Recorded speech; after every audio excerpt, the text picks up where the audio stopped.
अशोक के फूल आचार्य हजारी प्रसाद द्विवेदी। भारतीय साहित्य में और इसलिए जीवन में भी इस पुष्प का प्रवेश और निर्गम दोनों ही विचित्र नाट्य व्यापार है।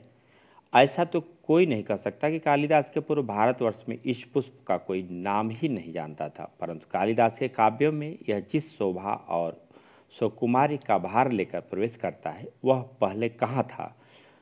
उस प्रवेश में नव वधु के गृह प्रवेश की भांति शोभा है, गरिमा है, पवित्रता है और सुकुमारता है। फिर एकाएक मुसलमानी सल्तनत की प्रतिष्ठा के साथ ही साथ यह मनोहर पुष्प साहित्य के सिंहासन से चुपचाप उतार दिया गया।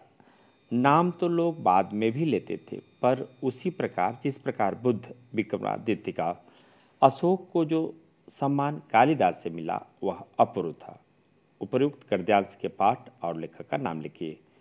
प्रस्तुत गद्यावतरण हमारी पाठ्यपुस्तक गद्य गरिमा में संकलित तथा हिंदी के सुविख्यात निबंधकार आचार्य हजारी प्रसाद द्विवेदी के अशोक के फूल के ललित निबंध से अवतरित है। पाठ का नाम अशोक के फूल, लेखक का नाम आचार्य हजारी प्रसाद द्विवेदी। गद्यांश की व्याख्या कीजिए। गद्यांश की व्याख्या। आचार्य हजारी प्रसाद द्विवेदी जी अशोक के फूल के बारे में बताते हैं कि भारतीय साहित्य वांग्मय और भारतीय जीवन में अशोक के फूल का प्रवेश और फिर विलुप्त हो जाना विचित्र नाटकीय स्थिति के सदृश है। कालिदास ने अपने काव्य में इस पुष्प को सर्वाधिक महत्व प्रदान किया है। कालिदास के काव्य में यह पुष्प जिस सुंदरता और सुकुमारता के साथ वर्णित होता है वैसा उनके पूर्ववर्ती किसी कवि के काव्य में नहीं होता। अशोक का पुष्प कालिदास के महाकाव्य में किस भांति शोभा पाता है। अशोक का पुष्प कालिदास के महाकाव्य में नववधु के गृह प्रवेश की भांति शोभा पाता है। अशोक के पुष्प को कब साहित्य के सिंहासन से उतार फेंका गया। अशोक का पुष्प मुसलमानी सल्तनत की प्रतिष्ठा के साथ ही साथ साहित्य के सिंहासन से चुपचाप उतार फेंका गया। लेखक ने किसे विचित्र नाटकीय व्यापार बताया है। लेखक ने भारतीय साहित्य और भारतीय जीवन में अशोक के पुष्प के प्रवेश और निर्गम को विचित्र नाटकीय व्यापार बताया है। कहते हैं दुनिया बड़ी भुलक्कड़ है, केवल उतना ही याद रखती है जितने से उसका स्वार्थ सधता है, बाकी को फेंक कर आगे बढ़ जाती है। शायद अशोक से उसका स्वार्थ नहीं सधा, क्यों उसे वह याद रखती। सारा संसार स्वार्थ का अखाड़ा ही तो है। उपर्युक्त गद्यांश के पाठ और लेखक का नाम लिखिए। प्रस्तुत गद्यावतरण हमारी पाठ्यपुस्तक गद्य गरिमा में संकलित तथा हिंदी के सुविख्यात निबंधकार आचार्य हजारी प्रसाद द्विवेदी द्वारा लिखित अशोक के फूल नामक ललित निबंध से अवतरित है। पाठ का नाम अशोक के फूल, लेखक का नाम आचार्य हजारी प्रसाद द्विवेदी। रेखांकित अंश की व्याख्या कीजिए। रेखांकित अंश की व्याख्या। द्विवेदी जी कहते हैं कि यह संसार बड़ा स्वार्थी है। यह उन्हीं बातों को याद रखता है जिनसे उसका कोई स्वार्थ सिद्ध होता है, अन्यथा व्यर्थ की स्मृतियों से यह अपने आप को बोझिल नहीं बनाना चाहता। यह उन्हीं वस्तुओं को याद रखता है जो उसके दैनिक जीवन के स्वार्थपूर्ति में सहायता पहुंचाती हैं। बदलते समय की दृष्टि में अनुपयोगी होने से यदि कोई वस्तु उपेक्षित हो जाती है तो यह उसे भूलकर आगे बढ़ जाता है। अशोक को विस्मृत करने का आधार किसे माना है। अशोक को विस्मृत करने का आधार स्वार्थ वृत्ति को माना गया है।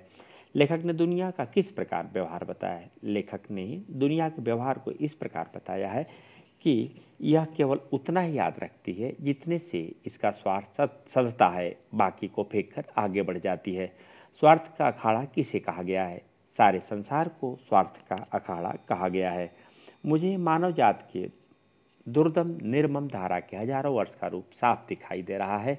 मनुष्य की जीवनी शक्ति बड़ी निर्मम है। वह सभ्यता और संस्कृति के वृथा मोह को रौती चली जा आ रही है। न जाने कितने धर्माचार्यों, विश्वासों, उत्सवों और व्रतों को धोती बहाती यह जीवन धारा आगे बढ़ी है। संघर्षों से मनुष्य ने नई शक्ति पाई है। हमारे सामने समाज का आज जो रूप है वह न जाने कितने ग्रहण और त्याग का रूप है। देश और जाति की विशुद्ध संस्कृति केवल बाद की बात है। उपर्युक्त गद्यांश के पाठ और लेखक का नाम बताइए। प्रस्तुत गद्यावतरण हमारी पाठ्यपुस्तक गद्य गरिमा में संकलित तथा हिंदी के सुविख्यात निबंधकार आचार्य हजारी प्रसाद द्विवेदी द्वारा लिखित अशोक के फूल नामक ललित निबंध से अवतरित है। रेखांकित अंश की व्याख्या कीजिए।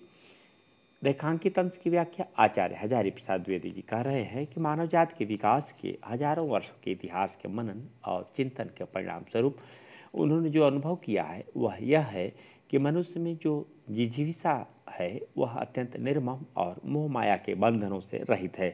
सभ्यता और संस्कृत के जो कतिपय व्यर्थ बंधन या मोह थे उन सबको रौंदती हुई वह सदैव आगे बढ़ती चली गई। मनुष्य की जीवन शक्ति को निर्मम क्यों बताया गया है? मनुष्य की जीवन शक्ति को निर्मम इसलिए बताया गया है क्योंकि वह सभ्यता और संस्कृति के वृथा मोह को रौंदती चली आ रही है। देश और जाति की अवशुद्ध संस्कृति को बाद की बात बताया है। वर्तमान समाज का रूप न जाने कितने ग्रहण और त्याग का रूप है। लेखक ने किसी बात की बात बताया है। देश और जाति की विशुद्ध संस्कृति केवल बाद की बात है। ग्रहण और त्याग का रूप क्या है? धर्माचार्यों, विश्वासों, उत्सवों और व्रतों को धोती बहाती यह जीवन धारा आगे बढ़ी है। संघर्षों से मनुष्य ने नई शक्ति पाई है। अशोक के फूल तो उसी मस्ती में हंस रहा है। पुराने चित्त से इसको देखने वाला उदास होता है। वह अपने को पंडित समझता है। पंडिताई भी एक बोझ है, जितनी ही भारी होती है उतनी ही तेजी से डुबाती है। उपयुक्त गद्यांश के पाठ और लेखक का नाम लिखिए। प्रस्तुत गद्यावतरण हमारी पाठ्यपुस्तक गति गरिमा में संकलित तथा हिंदी के सुविख्यात निबंधकार आचार्य हजारी प्रसाद द्विवेदी द्वारा लिखित अशोक के फूल नामक ललित निबंध से अवतरित है। रेखांकित अंश की व्याख्या कीजिए। रेखांकित अंश की व्याख्या: पांडित्य अर्थात विद्वत्ता भी एक भार है। यह जितनी भारी होती है उतनी ही तेजी से मनुष्य को डुबाती है। विद्वत्ता अहंकार को उत्पन्न करती है और अहंकार मनुष्य के विनाश का कारण होता है। जो जितना बड़ा विद्वान होता है वह उतना ही बड़ा अहंकारी भी होता है। रावण का उदाहरण हमारे समक्ष है। उस जैसा विद्वान धरती पर शायद ही पैदा हुआ हो, लेकिन उसके अहंकार ने उसका सर्वनाश कर दिया। अशोक को देखकर कौन उदास होता है? अशोक को पुराने चित्त से देखने वाला उदास होता है। उपयुक्त गद्यांश के माध्यम से लेखक विद्वत्ता के बारे में जन सामान्य को क्या संदेश देना चाहता है? उपयुक्त गद्यांश के माध्यम से लेखक संदेश देना चाहता है कि विद्वत्ता को सहज और जीवन का अंग होना चाहिए, जिससे वह व्यक्ति को उत्थान की ओर प्रेरित करेगी। प्रस्तुत गद्यांश का आशय स्पष्ट कीजिए। प्रस्तुत गद्यांश का आशय यह है कि व्यक्ति को अपने उत्थान से उत्साहित और पतन से निरुत्साहित नहीं होना चाहिए। प्रत्येक स्थिति में समभाव से रहना चाहिए।